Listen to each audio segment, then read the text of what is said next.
करे। आज तो ये भी होता है कि किसी लड़की से प्यार की बात की, मोहब्बत की बात की, अफेयर की बात की, रिश्ते की बात की, और फिर का तेरे साथ शादी करेंगे, और फिर शादी के नाम पे उसका शबाब लूट लिया, उसके साथ जिना कर लिया, उसके साथ सारी रंगरेलियां मना ली, सारा खेलकूद कर लिया, और उसके बाद का अब तेरे साथ शादी नहीं करेंगे क्योंकि तू इस काबिल नहीं है, तेरे अंदर ये ऐब है, ये ऐब है, ये ऐब है। याद रखना, किसी पे जुल्म करने वालों, अच्छी तरह याद रखना, पहली बात तो अफेयर करना जायज न था, पहली बात तो नाजायज ताल्लुकात करना जायज न थे, पहली बात तो किसी लड़की से दोस्ती करना जायज न थी, और अगर की थी और वादा किया था अल्लाह अकबर तो ज़िना और उसके साथ तन्हाइयां जायज न थी। अल्लाह अकबर, अब उसका शबाब लूट कर, उसमें ऐब निकाल कर, उसको छोड़कर ऐसे भागते हो जैसे फूलों का रस चूस करके भौरा भाग जाता है, दोबारा उधर का रुख नहीं करता। तितलियां फूलों का रस चूस कर दोबारा उधर का रुख नहीं करती। किसी के शबाब से खिलवाड़ करके, किसी के हुस्न से खिलवाड़ करके, किसी की आबरू से खिलवाड़ करके फिर उसको छोड़कर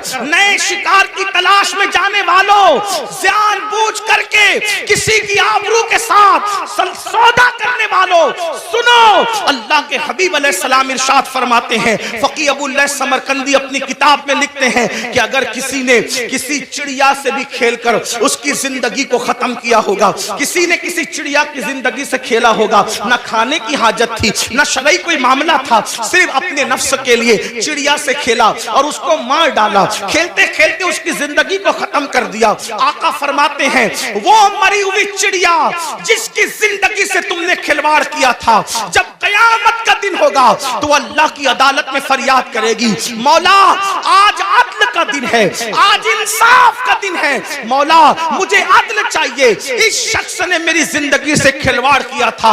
आका फरमाते हैं, उस नन्ही सी चिड़िया की शिकायत बिजली की घन गरज की तरह होगी, जैसे बिजली कड़कती है वैसे नन्ही सी चिड़िया की आवाज में घन गरज होगी, और जिसकी शिकायत चिड़िया कर रही होगी उसका हाल ये होगा, वो पहाड़ों जैसी नेकियां लेकर आएगा।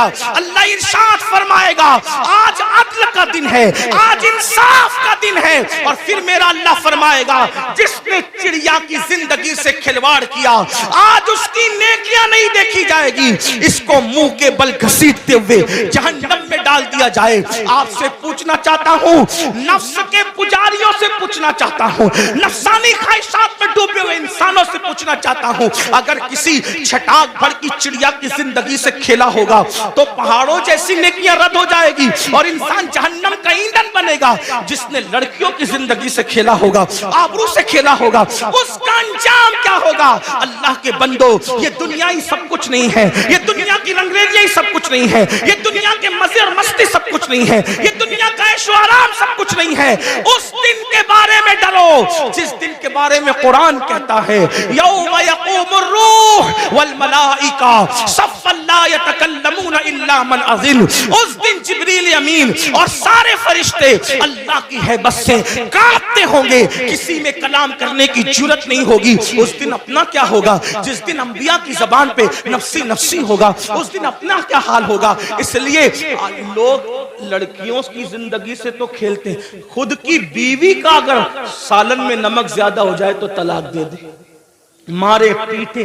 याद रखना, अच्छी तरह याद रखना, ये दुनिया है, यहाँ ऐश करने, आराम करने, जुल्म करने नहीं भेजा। कुरान कहता है, अल्लज़ी खलक़ल मौत वल हयात लियब्लुवकुम अय्युकुम अहसनु अमला, कि अल्लाह ने जिंदगी और मौत को इसलिए पैदा किया कि अल्लाह तुम्हें आजमाए कौन थोड़ी सी जिंदगी को पाकर अच्छा अमल करता है। उसके बाद अब ये आखिरी बात तक करूंगा, इसके बाद बात पूरी कर लेंगे, इसलिए कि वो 12 लोगों का जिक्र करने जाएंगे तो शायद रात के 3 बजेंगे, और मेरी आदत है इससे पहले कि लोग जिक्र इलाही से उकता जाए, हमें अपनी बात मुकम्मल करनी चाहिए। और लोग कहें चुप हो जाओ, इससे पहले हमें खुद ही चुप हो जाना चाहिए। ये आदाब महफिल भी है और ये शराफत की निशानी भी है। तो मैं इसी पे बात पूरी करूंगा, फिर किसी दिन मौका मिला इंशाल्लाह, तो या तो आजकल तो बयानात यूट्यूब पर आते ही रहते हैं, किसी भी जगह मुकम्मल हो जाएगी तो आप तक पहुंची जाएगी इंशाल्लाह। ये 5वीं बात है, लेकिन इसको ध्यान से सुन, और ये आखिरी बात है आज की महफिल। अल्लाह के रसूल अलैहिस्सलाम फरमाते हैं, 5वां टोला जब कब्र से निकलेगा तो उनके जिस्म से मुर्दार की बदबू आए। मुर्दार की बदबू, और वो मुर्दार की बदबू लेकर के अपने कब्र से उठेंगे। साहबा ने पूछा हुजूर वो कौन होंगे?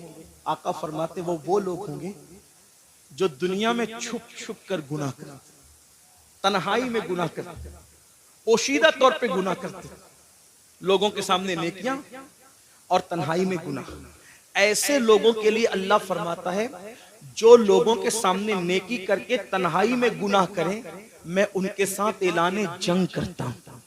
और दूसरी हदीस में आता है कि हबाअम मंसूरा की तफसीर करते हुए अल्लाह के रसूल ने खुद फरमाया, आका फरमाते हैं, साहबा ने पूछा हुजूर ये हबाअम मंसूरा का मतलब क्या है? कि अल्लाह उनकी नेकियों को जर्रे की तरह बिखेर देगा। तो आका फरमाते हैं जो तन्हाइयों में गुनाह करते थे अल्लाह उनकी नेकियों को ऐसे बिखेर देगा जैसे रोजोन के जर्रात होते हैं जो सिर्फ धूप में नजर आते हैं, इतने बारीक कर देगा अल्लाह, यानी इतनी बेवकूफ हो जाएगी उनकी नेकियां कि अल्लाह ताला उनके जर्रे जर्रे कर देगा, उनकी नेकी कोई काम की नहीं होगी।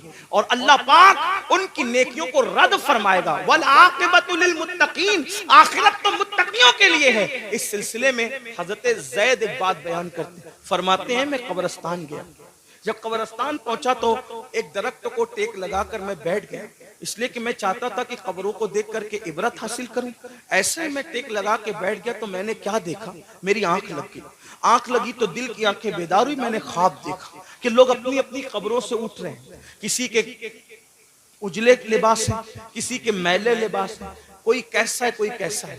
लेकिन एक शख्स को मैंने देखा जब वो उसकी कब्र से उठा, उसकी कब्र से, तो एक आसमान से आग की चैन जंजीर आई और उसके हलक में डाली गई, और वो उसके हलक से गुजरते हुए पेट, और पेट के बाद फिर नीचे के मकाम से वो जंजीर निकल गई, और वो चीख रहा था, चिल्ला रहा था, और चीखते चिल्लाते कहता था मुझ पर ये क्या अजाब हो रहा है? क्या मैं नमाज नहीं पढ़ता था?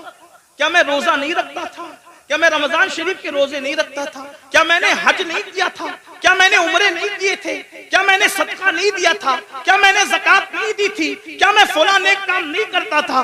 गर्ज के वो अपनी सारी नेकियों को गिनाएगा गिनाएगा गिनाएगा, इसका मतलब वो गुनहगार नहीं था, वो नेकोकार था, इसलिए वो वहां भी नेकियों को गिनाएगा। हजरत ज़ैद कहते हैं जब वो अपनी नेकियों को गिना रहा था तो गैब से आवाज आई, बंदे तू सारी नेकियां करता था, लेकिन जब तू अकेले में और तन्हाई में होता था तब तू गुनाह करता था, अल्लाह से नहीं डरता था। तो जिसने तन्हाई के अंदर गुनाह किया अल्लाह ने उसकी नेकियों को ज़ाय कर दिया। आपसे पूछता हूँ अल्लाह के बंदो, नरम नरम गद्दों पे लेटकर रात की तन्हाइयों में चार दीवारी में क्या देखते हो? कौन क्या देखता है मुझे नहीं पता, लेकिन अपने आप में डूब करके सोचो, वो गंदी फिल्में, वो गंदे मनाजिर, वो गंदी तस्वीरें रिंद की रिंद रहे, हाथ से जन्नत न गई। जो तन्हाइयों में गुनाह करते हैं और लोगों के सामने नेकियां करते हैं, कब्रों से उठेंगे तो उनके बदन से मुर्दार की बदबू होगी। अल्लाह उनके साथ ऐलाने जंग करता है, उनकी नेकियों को रेत के जर्रों की तरह बिखेर दिया जाएगा। अपने आप पे रहम करो मेरे भाइयों, क़यामत के दिन कौन है अपना सिवाय मुस्तफ़ा जाने रहमत के। सबने सफ़े महशर में ललकार दिया हमको, ऐ बेकसों के आका अब तेरी दुहाई है, एक ही सहारा है। अगर गुनाह कर करके उनका दिल दुखा दिया, उनको नाराज कर दिया, तो बताओ अपना क्या बनेगा। अल्लाह अकबर। मेरे आका मुस्तफ़ा जाने रहमत सल्लल्लाहु अलैहि वसल्लम के दीवानों, सैयदना फारूक आजम कहते हैं, लोग छोटे और बड़े गुनाह की बात करते हैं, फारूक आजम फरमाते हैं मैं तो इतना समझता हूँ गुनाह कोई भी करो रसूलुल्लाह के दिल को तकलीफ पहुंचती है, हुजूर का दिल दुखता है। कोई गुनाह करो दिल हुजूर का दुखता है। अब आपको से पूछता हूँ, चेहरों से दाढ़ियां मुंडाकर गटरों में फेंकते हो, फारूक आजम कह रहे हैं आका का दिल दुखता है। गंदी फिल्में देखते हो, फारूक आजम कह रहे हैं आका का दिल दुखता है। किसी औरत पर बदनजरी करते हो, आका का दिल दुखता है। मस्जिदों को वीरान करते हो, आका का दिल दुखता है। नमाजों में सुस्ती करते हो, आका का दिल दुखता है। किसी मोमिन को गाली देते हो, आका का दिल दुखता है। इतना रसूलुल्लाह का दिल कब्र अनवर में दुखाओगे और उसके बाद मैदान महशर में जब शफाअत की भीख लेने के लिए उनकी बारगाह में पहुंचोगे, अल्लाह न करे अगर उन्होंने मुंह फेर लिया और मुंह फेर करके ये कहा, ओ मुनाफिक झूठे, मुझसे इश्क का दावा करता था और मेरे दिल को छलनी छलनी करता था, मेरे दिल को दुखाता था, मेरे दिल को तकलीफ पहुंचाता था। बताओ भाइयों, जब सब ने ललकार दिया होगा तो उसी आमिना के लाल का सहारा होगा, मेरे आका अलैहि सलातो व तस्लीम की शफाअत होगी। अगर वो भी मुंह फेर ले, हालांकि हालांकि उनके करम से ऐसी उम्मीद नहीं है, लेकिन उनकी मिजाज की नजाकत बेचैन भी करती है। हजरत जिगर मुरादाबादी ने कहा था कि इस उम्मत यासी से न मुंह फेर खुदाया, नाजुक है बहुत गैरत सुल्तान मदीना। मेरे आका की गैरत बहुत नाजुक है। कितनी नाजुक है इतना अंदाजा कर ले। एक बार उम्मुल मोमिनीन ने अपने घर के दीवारों पे पर्दे लटका दिए तो आका अलैहिस्सलाम ने चेहरा फेर करके ये फरमाया कि हम दीवारों को कपड़े नहीं पहनाते, महबूबाए महबूबे रब्बुल आलमीन अगर दीवारों पे पर्दे लटका दे तो वहां से गैरत की वजह से चेहरा फेर लिया जाता है। इतने जराइम करके, इतने बड़े मुजरिम बनके हुजूर के दरबार में खड़े रहेंगे। अल्लाह अकबर। अगर उनकी गैरत की नजाकत ने मुंह फेर लिया, कहां जाओगे, किसके पास जाओगे, किसके दरवाजे पे दस्तक दोगे? इसलिए आज उनको मनाओ, आज उनको राजी करो, आज उनकी बारगाह में माफी मांगो, उनके वसीले से अल्लाह की बारगाह में तौबा करो ताकि दुनिया भी संवर जाए, आखिरत भी संवर जाए। अल्लाह पाक की बारगाह में